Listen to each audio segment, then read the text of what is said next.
এখন আমার বড় ভাই বয়স দিতে আছে।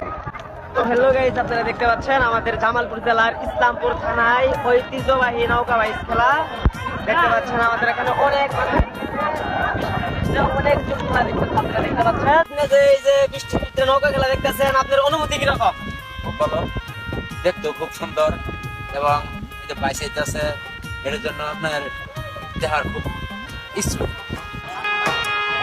ওরে কোন মেজ ধরি নাও বানাইলো কেমন দেখা যায়, ওরে কোন মেজ ধরি নাও বানাইলো কেমন দেখা যায়, ঝিলমিল করে রে কি বাহাল ভাইয়ের নাই, ওরে ঝিলমিল করে রে কি বাহাল ভাইয়ের নাই। তো ভাই এই যে আপনি বৃষ্টিতে ভিজে ভিজে নৌকা